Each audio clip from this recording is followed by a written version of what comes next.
Hello साथियों, स्वागत है इस YouTube चैनल में। क्या आपने कभी सोचा है कि यदि पैसा ही सब कुछ नहीं है तो फिर जीवन की अधिकांश समस्याएं पैसों की कमी से ही क्यों जुड़ी होती हैं?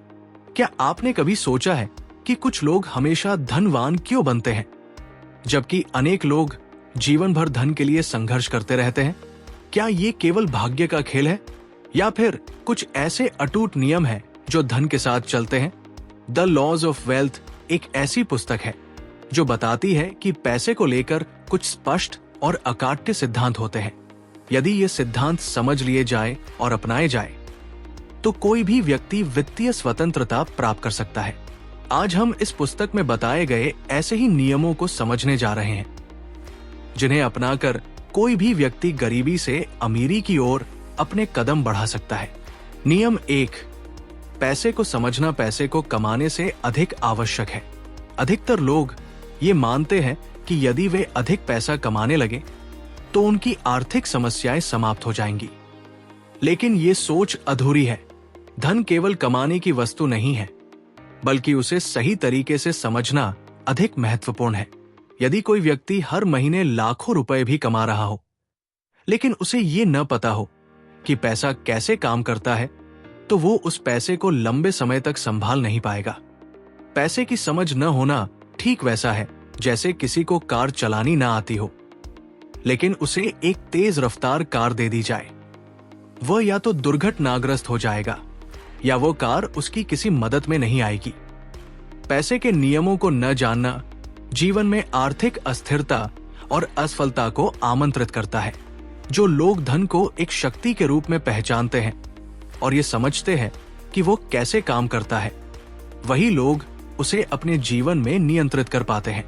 इसलिए इस पुस्तक का पहला नियम यही कहता है कि पहले पैसा कमाने की दौड़ में भागने से बेहतर है कि आप ये समझें कि पैसे की असली प्रकृति क्या है और वो कैसे सोचता है। क्योंकि पैसा केवल नोट या सिक्के नहीं है। पैसा एक सोच है, पैसा एक प्रणाली है, और जो इसे समझ गया वो जीवन भर धन की ओर आकर्षित होता रहेगा। नियम 2, खर्च करने से पहले बचत करना शुरू करें। आम सोच यही होती है कि पहले कमाओ फिर खर्च करो और जो बचे उसे बचा लो, लेकिन ये सोच आपको कभी भी आर्थिक रूप से स्वतंत्र नहीं बना सकती। धन का दूसरा नियम कहता है कि आपको अपनी कमाई में से पहले बचत करनी है और जो बचे वही खर्च करना है। बहुत से लोग महीने के अंत में ये सोचते हैं कि अब तो कुछ बचा ही नहीं, फिर अगले महीने से जरूर बचत करेंगे, लेकिन ऐसा महीनों सालों तक चलता रहता है और अंत में पता चलता है कि जिंदगी निकल गई, लेकिन बचत शुरू ही नहीं हुई। बचत कोई विकल्प नहीं है, ये एक आदत है और ये आदत जितनी जल्दी डाली जाए उतना ही अच्छा है। मान लीजिए आप हर महीने 10,000 रुपए कमाते हैं, तो आपको पहले दिन ही उसमें से 1,000 रुपए या जो भी निश्चित राशि तय की हो उसे अलग रख लेना चाहिए और शेष से अपने खर्च चलाने चाहिए।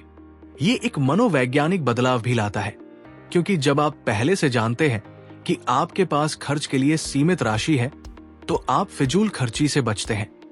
बचत केवल आपातकाल में काम आने के लिए नहीं होती, ये आपके आत्मसम्मान, आत्मनिर्भरता और भविष्य की योजनाओं का आधार होती है।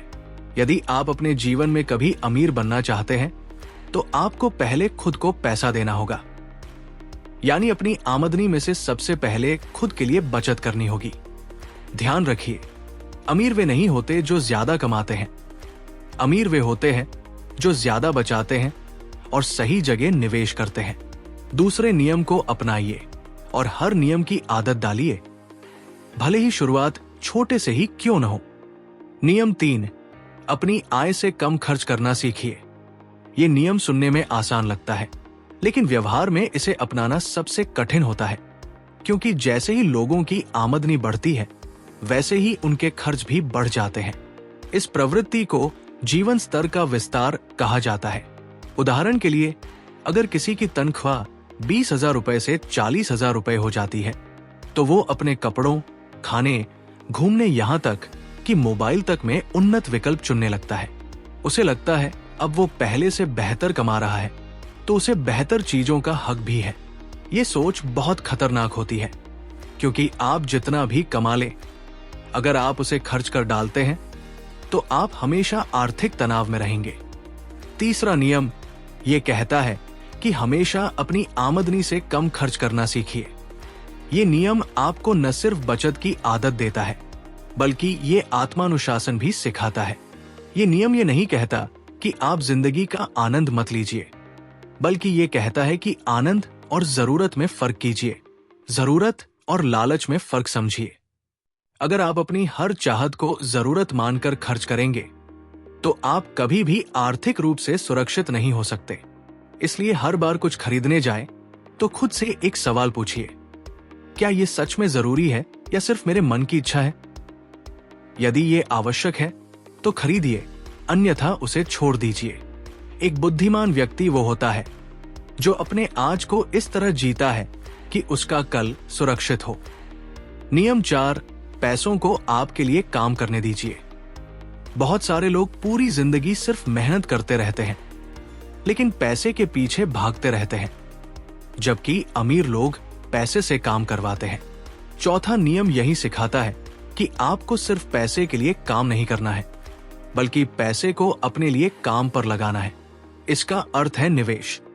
आपकी बचत सिर्फ तब तक उपयोगी है जब तक आप उसे सही जगह लगाकर उससे और धन उत्पन्न कर सके।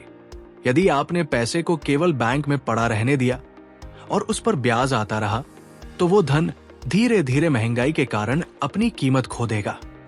इसलिए समझदारी इसी में है कि आप पैसे को ऐसे साधनों में निवेश करें जहां से आपको नियमित या दीर्घकालीन लाभ प्राप्त हो, जैसे शेयर बाजार, म्यूचुअल फंड, अचल संपत्ति या अपना स्वयं का व्यवसाय। जब आपका पैसा आपकी अनुपस्थिति में भी आपके लिए आय उत्पन्न करने लगे, तभी आप असली आर्थिक स्वतंत्रता की ओर बढ़ते हैं। यही कारण है कि अमीर लोग अपनी आय के कई स्रोत बनाते हैं और हर स्रोत में पैसे को काम पर लगाते हैं, जबकि आम लोग एक ही आय के स्रोत पर निर्भर रहते हैं और पैसे से काम करवाने के बारे में सोचते ही नहीं। इसलिए चौथा नियम यही कहता है कि पैसे को कभी बेकार न बैठने दीजिए, उसे हमेशा किसी न किसी उत्पादक कार्य में लगाइए। नियम 5, धन को दिशा दीजिए, वरना वो भटक जाएगा। अधिकांश लोग ये सोचते हैं कि बस पैसा आ जाए, फिर देखेंगे क्या करना है, लेकिन ये सोच नुकसानदायक होती है। यदि आपके पास पैसा आ भी जाए और आपके पास कोई स्पष्ट योजना ना हो, तो वो धन या तो व्यर्थ खर्च हो जाएगा या फिर गलत जगह लग जाएगा। धन को दिशा देना बहुत आवश्यक होता है और ये दिशा मिलती है आपके वित्तीय लक्ष्यों से। हर व्यक्ति को अपने जीवन में कुछ आर्थिक लक्ष्य निर्धारित करने चाहिए, जैसे बच्चों की पढ़ाई के लिए एक निश्चित राशि तैयार करना, अपने घर का निर्माण करना या एक व्यवसाय शुरू करना। यदि आपका पैसा इन लक्ष्यों की ओर निर्देशित नहीं है, तो वो इधर उधर भटकता रहेगा और अंततः व्यर्थ चला जाएगा। 5वां नियम यही सिखाता है कि अपने धन को एक ऐसा नक्शा दीजिए जिसमें वो आगे बढ़ते हुए आपके लक्ष्यों तक पहुंचे। यदि आप ये नहीं जानते कि आप अपने पैसे का क्या करना चाहते हैं, तो बाजार और दुनिया आपको बताएगी कि आप उसे कहां खर्च करें, और तब आप भ्रम में जीने लगेंगे। आप अपनी आमदनी का हर एक हिस्सा पहले से तय करें कि वो कहां जाएगा, कितनी राशि बचत में, कितनी निवेश में और कितनी जरूरतों में खर्च होगी। ध्यान रखें कि धन की दिशा ही उसका मूल्य तय करती है। जैसे पानी जब तक बहाव में नहीं होता वो गंदा हो जाता है, वैसे ही पैसा जब तक सही दिशा में प्रवाहित नहीं होता वो भी सड़ने लगता है। इसलिए धन को गाइड कीजिए उससे पहले कि वो आपको कंट्रोल करने लगे। नियम 6, कर्ज से जितना हो सके दूर रहिए। आज की दुनिया में क्रेडिट कार्ड, EMI और व्यक्तिगत ऋण जैसे विकल्पों ने एक भ्रम उत्पन्न कर दिया है कि बिना पैसे के भी सब कुछ खरीदा जा सकता है। लेकिन ये भ्रम तब टूटता है जब व्यक्ति किश्तों के बोझ तले दबने लगता है और उसकी मानसिक शांति खो जाती है। छठा नियम यही कहता है कि जीवन में जब तक बहुत आवश्यक ना हो तब तक कर्ज से दूर रहिए।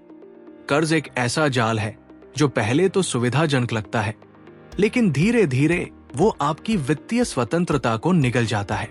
अमीर लोग भी कर्ज लेते हैं, लेकिन वो कर्ज वे निवेश के लिए लेते हैं, जहां से उन्हें उससे अधिक लाभ मिल सके, जबकि सामान्य लोग कर्ज उपभोग के लिए लेते हैं, जैसे गाड़ी, मोबाइल, कपड़े, यात्रा आदि। और ये उपभोग उन्हें न लाभ देता है न संपत्ति। इसलिए जब भी आप कर्ज लेने के बारे में सोचें तो खुद से पूछिए, क्या ये कर्ज मुझे और अधिक कमाई की ओर ले जाएगा, या ये सिर्फ मेरी इच्छाओं की पूर्ति के लिए है? यदि ये सिर्फ इच्छाओं के लिए है तो उसे रोकिए और पहले बचत करिए। एक सच्चा आर्थिक योद्धा वो होता है जो तब तक कर्ज से दूर रहता है जब तक वो पूर्ण रूप से तैयार न हो। ध्यान रखिए, कर्ज लिया हुआ पैसा वास्तव में आपका नहीं होता, लेकिन उस पर चुकाया गया ब्याज हमेशा आपका नुकसान होता है। नियम 7, वित्तीय अनुशासन ही धन की नींव है।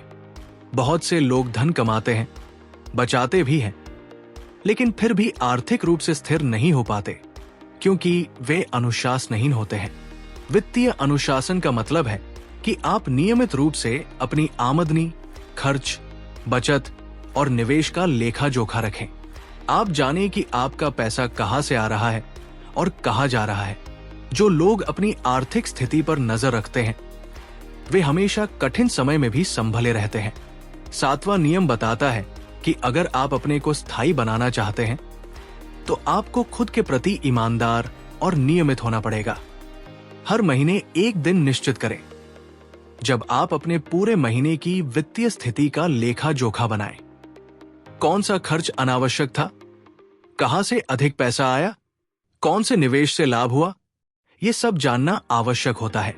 इसके साथ ही अपने लक्ष्यों की नियमित समीक्षा करें। क्या आप अपने लक्ष्य की ओर बढ़ रहे हैं या भटक रहे हैं? जो लोग इस तरह का वित्तीय अनुशासन अपनाते हैं वे समय के साथ न सिर्फ धनवान बनते हैं बल्कि मानसिक रूप से भी शांत और संतुलित रहते हैं। ध्यान रखें, धन का सबसे बड़ा दुश्मन अनदेखी और लापरवाही है और सबसे बड़ा मित्र अनुशासन है। नियम 8, समय से अधिक कीमती कुछ नहीं होता। पैसा कमाया जा सकता है, खर्च किया जा सकता है, दोबारा भी पाया जा सकता है, लेकिन समय एक बार चला गया तो फिर कभी वापस नहीं आता। 8वां नियम इस गढ़ सच्चाई की ओर ध्यान खींचता है कि आपको अपने समय को भी उसी गंभीरता से देखना चाहिए जैसे अपने धन को। अक्सर लोग धन की बर्बादी पर दुखी हो जाते हैं, लेकिन समय की बर्बादी पर नहीं, जबकि वास्तव में समय ही वो जमीन है जिसमें धन का पौधा उगता है। यदि आप प्रतिदिन कुछ घंटे फालतू कामों में खो देते हैं, जैसे बेवजह मोबाइल चलाना, टीवी देखना या बिना उद्देश्य की बातें करना, तो आप दरअसल अपने धन को ही खो रहे हैं। क्योंकि वो समय यदि आप सही दिशा में लगाते, जैसे नई स्किल सीखना, निवेश का अध्ययन करना, आय के नए स्रोत खोजना, तो वही समय आपको भविष्य में आर्थिक सफलता देता। ध्यान रखें, जो समय को महत्व देता है वही भविष्य में समय और पैसा दोनों का स्वामी बनता है। इसलिए हर दिन की शुरुआत एक स्पष्ट योजना के साथ करें और देखें कि आपका समय कहां जा रहा है। जो लोग अपने समय की कद्र करते हैं, पैसा स्वयं उनकी ओर खींचा चला आता है। नियम 9, अपने ज्ञान में नियमित निवेश करें। बहुत से लोग ये सोचते हैं कि धन कमाने के लिए केवल पैसे की जरूरत होती है, लेकिन सच्चाई ये है कि धन कमाने से अधिक जरूरी है स्वयं को योग्य बनाना। 9वां नियम बताता है कि आपको अपने ज्ञान और कौशल में लगातार निवेश करना चाहिए। दुनिया तेजी से बदल रही है। जो कल की जानकारी थी वो आज बेकार हो सकती है। यदि आप केवल पुरानी आदतों और ज्ञान पर टिके रहेंगे तो समय के साथ आप प्रतियोगिता में पीछे छूट जाएंगे। आपका मस्तिष्क सबसे बड़ा धन है और उसमें डाला गया हर ज्ञान भविष्य में अमूल्य संपत्ति बन सकता है। हर महीने अपनी आमदनी का एक निश्चित हिस्सा किताबों, कोर्स, शिक्षण या नई स्किल सीखने में लगाइए। ये एक ऐसा निवेश है जिस पर कभी हानि नहीं होती और जो जीवन भर लाभ देता है। यदि आप निवेश की योजना बना रहे हैं तो सबसे पहले खुद में निवेश कीजिए, क्योंकि जब आप स्वयं को बेहतर बनाते हैं तो आपका निर्णय बेहतर होता है और बेहतर निर्णय ही बेहतर जीवन का निर्माण करते हैं। ज्ञान ही वो बीज है जिससे धन का वृक्ष उगता है। इसलिए नवा नियम यही कहता है कि सबसे पहले अपने मस्तिष्क को समृद्ध बनाइए, फिर बाहरी समृद्धि स्वयं आ जाएगी। नियम 10, अपनी गलतियों से सीखिए और उन्हें दोहराइए मत। हर व्यक्ति जीवन में कभी न कभी आर्थिक भूलें करता है, लेकिन वे लोग जो उन्हीं गलतियों को बार बार दोहराते हैं, वे आर्थिक रूप से कभी आगे नहीं बढ़ पाते। 10वां नियम कहता है कि जब भी आपसे कोई आर्थिक चूक हो जाए तो उसे नकारिए मत, उसे स्वीकार कीजिए और उससे सीखिए। अगर आपने गलत निवेश कर दिया, यदि आपने बिना सोच समझकर खर्च किया, यदि आपने समय बर्बाद किया, तो उन गलतियों को समझना और उन्हें सुधारना ही आपका सबसे बड़ा धन है। गलतियां जीवन का हिस्सा होती है, लेकिन वे तभी मूल्यवान बनती है जब आप उनसे कुछ सीख लेते हैं। हर आर्थिक नुकसान में एक बड़ा सबक छिपा होता है, और जो व्यक्ति उसे समझ लेता है वो अगली बार वो गलती नहीं दोहराता। 10वां नियम आपको आत्मनिरीक्षण की शक्ति देता है। हर महीने के अंत में बैठिए और सोचिए इस महीने आपने क्या आर्थिक भूल की और अगले महीने उसे कैसे नहीं दोहराना है।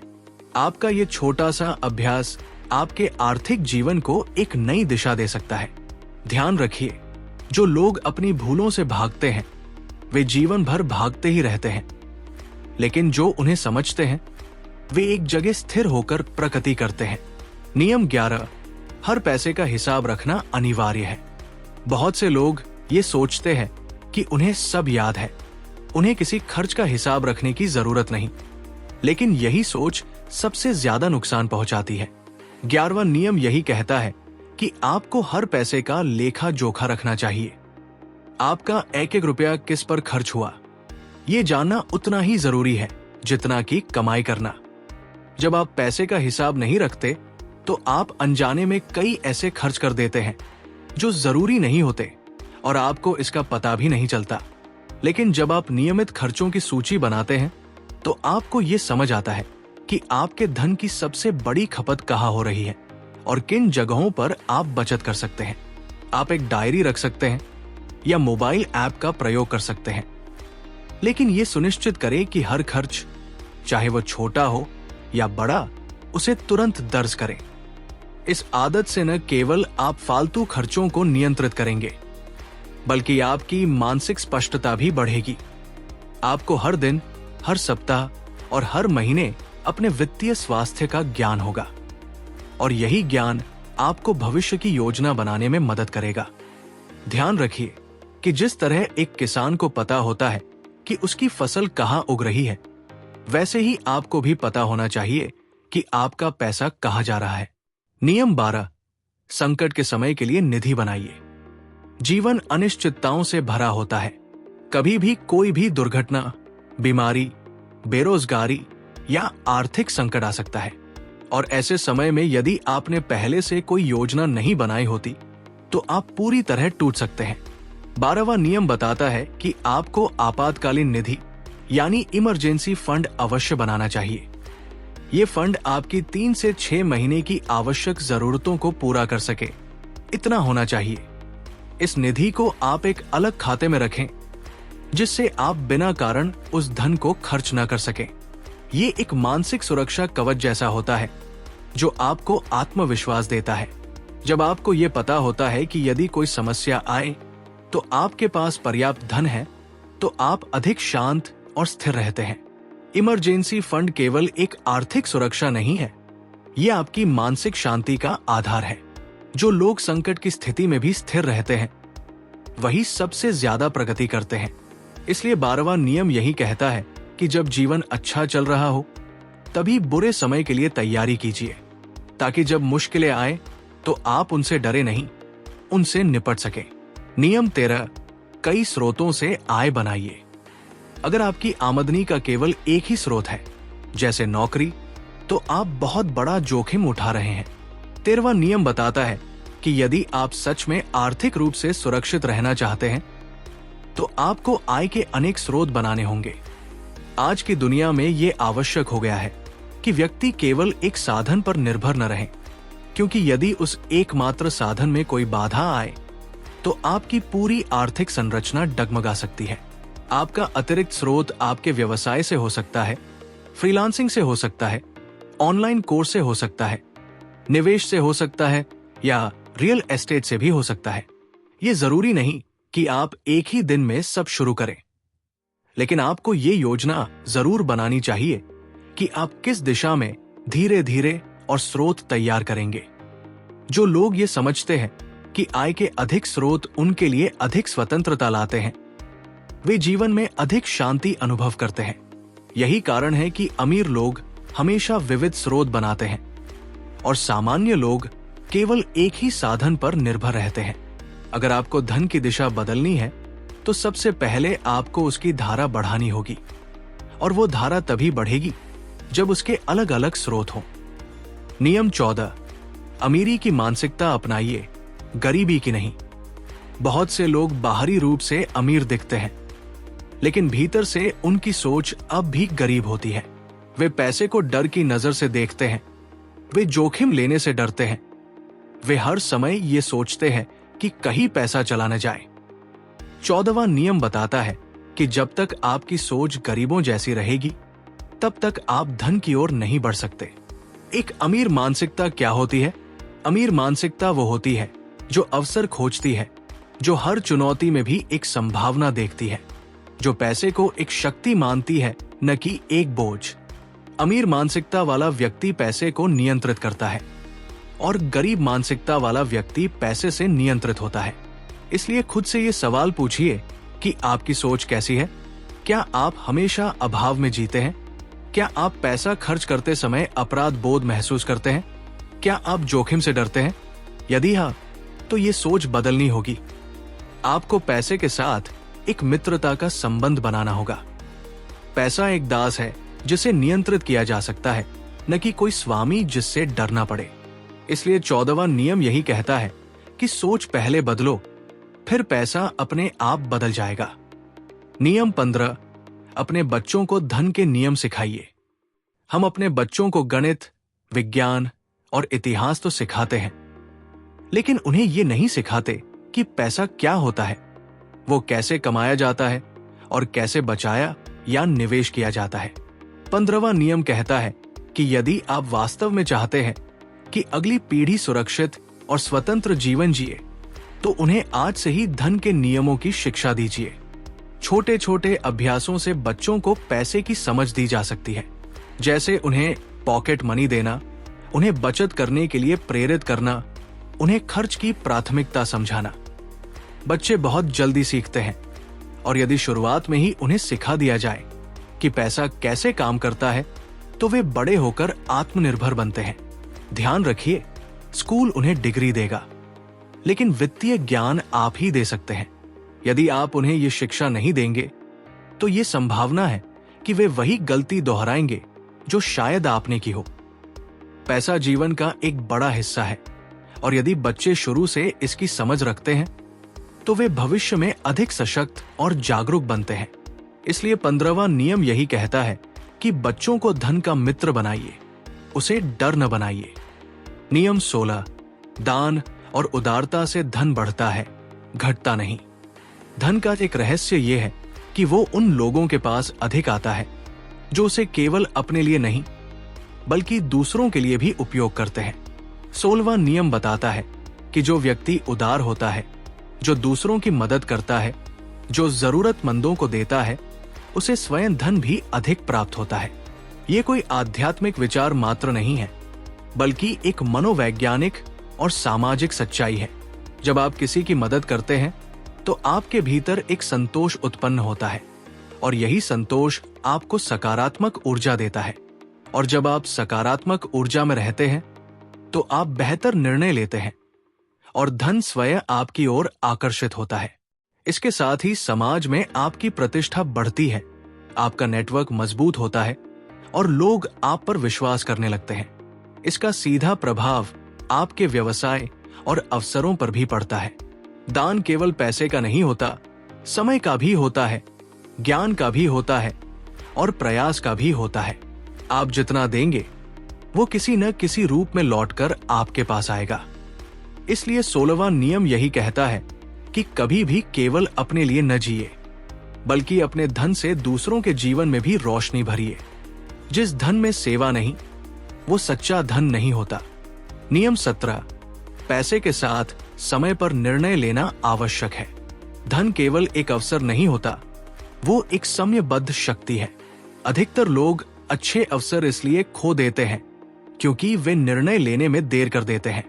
17वां नियम ये सिखाता है कि धन से जुड़े फैसले समय पर लेना बहुत जरूरी होता है, चाहे वो निवेश का फैसला हो या खर्च का या फिर किसी ऋण को चुकाने का। यदि आप निर्णय को टालते हैं तो अवसर भी आपको टाल देते हैं। बहुत बार ऐसा होता है कि हम कोई अच्छा निवेश सामने होते हुए भी सिर्फ डर या शंका के कारण छोड़ देते हैं और बाद में वही अवसर किसी और के हाथ लग जाता है। धन उन लोगों के पास आता है जो समय पर साहसिक और सोच समझकर निर्णय लेते हैं। यदि आप निर्णय नहीं लेते तो दुनिया आपके लिए निर्णय ले लेती है और वो निर्णय शायद आपके हित में न हो। इसलिए अगर आप एक अवसर को पहचानते हैं और उसकी संभावनाएं ठीक हैं, तो तुरंत निर्णय लीजिए। डर से बाहर निकलिए, जानकारी लीजिए और फिर निर्णय लीजिए। सफल लोग कभी परिपूर्ण जानकारी का इंतजार नहीं करते, वे पर्याप्त जानकारी के आधार पर निर्णय लेकर आगे बढ़ जाते हैं। यही 17वां नियम है कि निर्णय लीजिए, निर्णय में मत उलझिए। नियम 18, अपने धन के लिए उत्तरदायी बनिए, किसी और को दोष मत दीजिए। अक्सर लोग अपनी आर्थिक स्थिति के लिए सरकार, बाजार, महंगाई या परिवार को दोष देते हैं, लेकिन जब तक आप अपनी स्थिति के लिए स्वयं जिम्मेदारी नहीं लेंगे, तब तक आप उसे बदल नहीं पाएंगे। 18वां नियम यही कहता है कि अपनी वित्तीय स्थिति की पूरी जिम्मेदारी आपको खुद लेनी होगी। आप जहां आज खड़े हैं, उसमें किसी और की नहीं, आपकी खुद की सोच, आदतें और निर्णय जिम्मेदार है। ये जानकर शायद आपको असहज लगे, लेकिन यही सच्चाई है। और जब आप ये स्वीकार कर लेते हैं कि जो भी है वो मेरे कारण है, तभी आपके पास ये शक्ति आती है कि आप उसे बदल भी सकते हैं। अगर कोई और जिम्मेदार है तो आप केवल शिकायत कर सकते हैं, लेकिन अगर आप खुद जिम्मेदार हैं तो आप सुधार कर सकते हैं। आपके धन का मार्ग आप ही बनाते हैं, इसलिए कभी भी बहाने न बनाइए। हमेशा ये सोचिए कि अब से मैं क्या कर सकता हूं जिससे मेरी आर्थिक स्थिति बेहतर हो सके। जो व्यक्ति जिम्मेदारी लेता है वो नियंत्रण में आता है, और जो नियंत्रण में आता है वो धन को अपनी दिशा में चला सकता है। ध्यान रखिए, उत्तरदायित्व ही स्वतंत्रता की पहली सीढ़ी है। नियम 19, संपत्ति बनाइए, दिखावा नहीं। आज के समय में लोग संपत्ति नहीं बनाते, वे दिखावे की दुनिया में जीते हैं। महंगे मोबाइल, ब्रांडेड कपड़े, लग्जरी कारें, हर सोशल मीडिया पर दिखाने के लिए जीवन जीते हैं। लेकिन जब आप भीतर से देखें तो वो व्यक्ति कर्ज में डूबा होता है, बचत नहीं होती, निवेश का कोई नाम नहीं होता। 19वां नियम यही सिखाता है कि असली सफलता बाहर से नहीं, भीतर से होती है। आपका बैंक बैलेंस आपके लिए अधिक मायने रखता है या आपके कपड़े? आपका निवेश पोर्टफोलियो अधिक मूल्यवान है या आपका महंगा फोन? जो लोग सच में धनवान बनना चाहते हैं, वे शोर नहीं मचाते, वे संपत्ति बनाते हैं। संपत्ति वो होती है जो आपके लिए पैसा कमाती है, जैसे जमीन, शेयर, व्यवसाय। और दिखावा वो होता है जो पैसा खा जाता है, जैसे महंगी चीजें केवल दिखाने के लिए। यदि आप सच में अमीर बनना चाहते हैं तो चुपचाप संपत्ति बनाइए और जरूरत पड़ने पर उसे दिखाइए, न कि हर समय दिखावे के लिए खर्च कीजिए। ध्यान रखिए, चुपचाप अमीर बनना ज्यादा अच्छा है बनिस्बत जोर से गरीब होने के। नियम 20, धन जीवन का साधन है, जीवन का उद्देश्य नहीं। ये अंतिम नियम सबसे महत्वपूर्ण है क्योंकि ये आपको संतुलन सिखाता है। धन बहुत आवश्यक है, इसमें कोई संदेह नहीं, लेकिन ये जीवन का उद्देश्य नहीं होना चाहिए। 20वां नियम बताता है कि धन को साधन की तरह देखिए, एक ऐसा साधन जो आपको बेहतर जीवन जीने का अवसर दे। अगर आप केवल धन के पीछे भागते हैं और बाकी जीवन को भूल जाते हैं, तो वो धन भी आपको शांति नहीं दे पाएगा। परिवार, मित्र, स्वास्थ्य, समय, शौक, ये सब भी उतने ही जरूरी है जितना पैसा। सच्ची समृद्धि वही है जिसमें आप आर्थिक रूप से मजबूत हो, मानसिक रूप से शांत हो और सामाजिक रूप से संतुलित हो। यदि आप पैसा कमाकर भी अकेले हैं, बीमार हैं या तनाव में हैं, तो वो पैसा किस काम का। इसलिए इस अंतिम नियम को हमेशा याद रखिए कि धन को जीवन पर हावी न होने दीजिए, बल्कि जीवन को धन के साथ संतुलित कीजिए। धन साधन है और जब वो आपके नियंत्रण में होता है तभी वो आपके लिए काम करता है। नियम 21, धन को अपने जीवन में प्रवाह की तरह रखिए, ठहराव की तरह नहीं। धन की प्रकृति जल जैसी होती है। यदि वो बहता रहे तो जीवन को शक्ति देता है और यदि वो ठहर जाए तो सड़ने लगता है।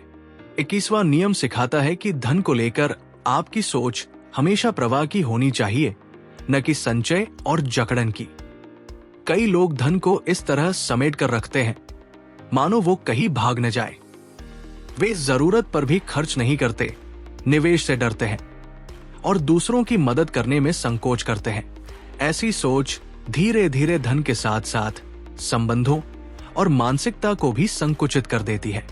धन का प्रवाह 3 दिशाओं में होना चाहिए। आपके विकास के लिए, जैसे शिक्षा, निवेश या नया कौशल। आपके परिवार और जरूरतों के लिए, जैसे स्वास्थ्य और सुख सुविधाएं। समाज के लिए, जैसे दान और मदद। जब आप इस तरह संतुलित प्रवाह में धन को चलाते हैं तो धन आपके पास रुकता नहीं है, बल्कि आपके जीवन में स्थायी रूप से बस जाता है। यही वो नियम है जो सभी नियमों को जीवंत बनाता है। ध्यान रखिए कि जो धन जीवन के हर हिस्से में बहता है वही असली संपत्ति बनता है। इसलिए धन को रोकिए मत, उसे सही दिशा में बहने दीजिए। आपकी नई समृद्ध भविष्य की यात्रा शुभ हो। अब तक आपने द लॉ ऑफ मनी की पूरी यात्रा की, जिसमें आपने एक एक करके 21 ऐसे नियमों को जाना जो जीवन बदल सकते हैं। इनमें से हर नियम कोई किताब में लिखी हुई थ्योरी नहीं, बल्कि जीवन की हकीकत से जुड़ी वो सच्चाई है जिसे अपनाकर हजारों लाखों लोग गरीबी से अमीरी की ओर बढ़े हैं। धन केवल मेहनत करने से नहीं आता, समझदारी से आता है, अनुशासन से आता है और इन सिद्धांतों को अपनाने से आता है। अगर आप इन नियमों को जीवन का हिस्सा बना लें तो आने वाले वर्षों में आप न केवल आर्थिक रूप से स्वतंत्र होंगे, बल्कि मानसिक रूप से भी शांति अनुभव करेंगे। ध्यान रखिए, पैसा आपका सेवक है, उसे स्वामी मत बनने दीजिए। अपनी सोच, अपने व्यवहार और अपने निर्णय को इन नियमों की कसौटी पर परखिए और देखिए कैसे धीरे धीरे आपका जीवन बदलता है। धन कोई रहस्य नहीं है, ये एक विज्ञान है और आपने आज उसका मूल सूत्र जान लिया है। अब यह आपके हाथ में है कि आप उसे प्रयोग करें या यूं ही बीतने दें। यात्रा यही समाप्त नहीं होती, ये तो अभी आरंभ है। आपके नए समृद्ध भविष्य की यात्रा शुभ हो। अगर आपने इन 21 नियमों को ध्यान से सुना है तो अब यह तय है कि आप धन को केवल कमाने नहीं, बल्कि समझने की दिशा में भी एक बड़ा कदम उठा चुके हैं। याद रखिए, धन की असली शक्ति तब शुरू होती है जब आप उसे केवल खर्चने के लिए नहीं, बल्कि संवारने के लिए अपनाते हैं। हर नियम एक दीपक है और अगर आप इन दीपकों को अपने जीवन में जलाते हैं तो आर्थिक अंधकार का कोई कोना बाकी नहीं रहेगा। अब निर्णय आपका है कि आप इन नियमों को केवल सुनकर छोड़ देंगे या उन्हें अपनी रोजमर्रा की जिंदगी में शामिल भी करेंगे। अब सवाल आपसे, आप इन 21 में से कौन सा नियम सबसे पहले अपने जीवन में अपनाने जा रहे हैं और क्यों? आपका जवाब न केवल आपकी सोच को स्पष्ट करेगा, बल्कि आपके आर्थिक भविष्य की दिशा भी तय करेगा। सोचिए, समझिए और नीचे कमेंट में अपना उत्तर जरूर लिखिए। अगर ये समरी आपको पसंद आई हो तो दूसरों के साथ भी शेयर कीजिए, ताकि और लोग भी धन के इन गहरे नियमों को जान सकें। और चैनल को सब्सक्राइब करना न भूलें। जल्द मिलते हैं एक नई किताब की नई सोच के साथ। धन्यवाद।